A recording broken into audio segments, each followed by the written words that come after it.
Good morning बच्चों। आज हम संज्ञा के बारे में पढ़ेंगे। संज्ञा किसे कहते हैं? सर्वप्रथम हम जान लेते हैं कि संज्ञा होता क्या है। तो देखिए बच्चों, संसार में प्रत्येक वस्तु किसी न किसी नाम से जानी जाती है। इसी नाम को क्या कहते हैं? संज्ञा कहते हैं। जैसे आगरा का ताजमहल मुगल सम्राट शाहजहां ने बनवाया था। उपहार पाकर राधा खुश हो गई और कूदने लगी। तालाब में पक्षी किलोल कर रहे हैं। तो ये सब क्या है? कोई ना कोई वस्तु किसी न किसी नाम से जानी जा रही है। आगरा और ताजमहल नाम है उनका, किसने बनाया? शाहजहां ने, नाम है। तो ये सब क्या है? संज्ञा है। उपहार वस्तु का नाम है। तो जब हम किसी भी प्राणी, वस्तु, स्थान या भाव के नाम को क्या कह सकते हैं? संज्ञा कह सकते हैं। तो संज्ञा की परिभाषा क्या हो गई? किसी भी प्राणी, वस्तु, स्थान या भाव के नाम को संज्ञा कहते हैं। संज्ञा विकारी शब्द होते हैं, अर्थात उनका लिंग, वचन, कारक के कारण इनमें परिवर्तन हो जाता है। संज्ञा विकारी शब्द होती हैं। बात आपको ध्यान रखनी है बच्चों कि विकारी शब्द होते हैं संज्ञा। इनका लिंग, वचन, कारक के कारण इनमें परिवर्तन हो जाता है। संज्ञा के 3 भेद होते हैं: व्यक्तिवाचक संज्ञा, जातिवाचक संज्ञा, भाववाचक संज्ञा। व्यक्तिवाचक संज्ञा किसे कहते हैं? जिस संज्ञा शब्द से किसी विशेष व्यक्ति, वस्तु या स्थान का बोध होता है उसे क्या कहते हैं? व्यक्तिवाचक संज्ञा कहते हैं। जैसे उमेश, हिमालय, लता मंगेशकर। देखिए एग्जाम्पल से समझिए। गंगा हिमालय से निकलती है, गंगा हिमालय से निकलती है। तो एक विशेष चीज़ हो गई ना, नाम हो गया। गंगा किसका नाम? नदी का नाम है। तो गंगा हिमालय से निकलती है तो विशेष नाम हो गया। उमेश है, किसी लड़के का नाम है।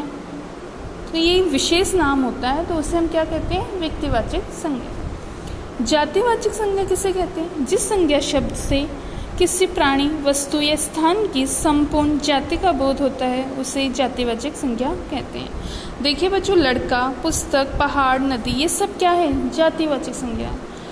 अब यहाँ पर आपको अंतर समझना है कि व्यक्तिवाचक में, जातिवाचक में अंतर क्या होता है। लड़का, अब 100 लड़के खड़े हैं, सभी लड़के ही हैं, लेकिन उसमें से आपको एक लड़के को बुलाना है जिसका नाम क्या है? उमेश है।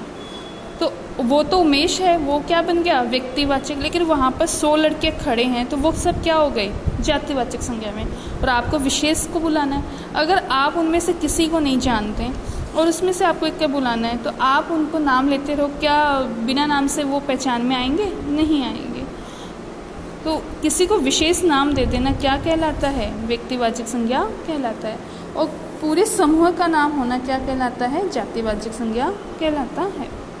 पुस्तक है, आपके बैग में बहुत सारी पुस्तकें होती हैं, आपको एक पुस्तक चाहिए तो आप एक विशेष नाम लोगे कि मुझे हिंदी की पुस्तक चाहिए, मुझे गणित की पुस्तक चाहिए। तो वो किस में आती है? व्यक्तिवाचक में, कि उनका नाम लिया है आपने। जबकि बहुत सारी पुस्तकें रखी हैं तो वो सब किस में आ जाएगी? जातिवाचक संज्ञा में आ जाएगी। तीसरा भाव होता है इसका, भाववाचक संज्ञा। जिस संज्ञा शब्द से मन के भाव या अवस्था आदि का बोध होता है उसे भाववाचक संज्ञा कहते हैं। भाववाचक संज्ञा का उदाहरण देखिए। दादाजी बुढ़ापे से परेशान है, तो दादाजी को क्या आ गया? बुढ़ापा आ गया। सुंदरता, हरियाली, क्रोध, भय, हर्ष, मानवता, ये सब क्या है? भाववाचक संज्ञा। आपके मन की फीलिंग है, जो आप अपने मन के अंदर जो आपके फीलिंग्स होती है वो दर्शाते हो, उसी को क्या कहते हैं? भाववाचक संज्ञा कहते हैं। आज मैं बहुत ज़्यादा खुश हूँ, तो ये क्या हो गया? खुश होना भाववाचक संज्ञा है, आपके मन से निकल रहा है। आज मैं बहुत ज़्यादा दुखी हूँ, तो भी आपके मन से ये फीलिंग व्यक्त हो रही है कि दुखी होने की, तो वो भी क्या है? भाववाचक संज्ञा है। बच्चों ध्यान देने वाली बात है कि संज्ञा के 2 भेद और होते हैं। कितने भेद? 2। एक होता है द्रव्यवाचक, एक समूहवाचक। तो इसको अपन देखिए, द्रव्यवाचक संज्ञा क्या होती है? पदार्थ की तीनों अवस्था, ठोस, गैस और द्रव, जैसे दाल, सोना, चांदी, घी, पीतल, लकड़ी, तो उन्हीं को क्या कहते हैं? द्रव्यवाचक संज्ञा कहते हैं। महिलाओं को सोने के आभूषण पसंद है, तो महिलाओं को सोने के आभूषण पसंद है, तो सोना क्या हो गया? द्रव्यवाचक संज्ञा में आ गया। और ये कौन सी संज्ञा के अंदर आते हैं? दोनों जातिवाचक संज्ञा के अंदर आते हैं। 2 किलो चीनी दे दो, द्रव्यवाचक। एक होता है समूहवाचक, समूहवाचक का मतलब होता है जहाँ पर कोई समुदाय या समूह होता है, जैसे सेना। अब आप ही ने बोले एक सेना आ रही है, तो सेना में यह तो है ना कि एक ही जना आएगा। सेना का मतलब हो गया कम से कम 100-50 जने आएंगे, तभी तो आप बोलोगे सेना आ गई है। एक दल आ गया, तो ये तो है नहीं कि दल में सिर्फ एक जना आ रहा है, नहीं 5 या 6 होंगे तभी तो दल बनता है। अरे भीड़ आ गई, तो भीड़ ये थोड़ी है कि एक ही आ गया।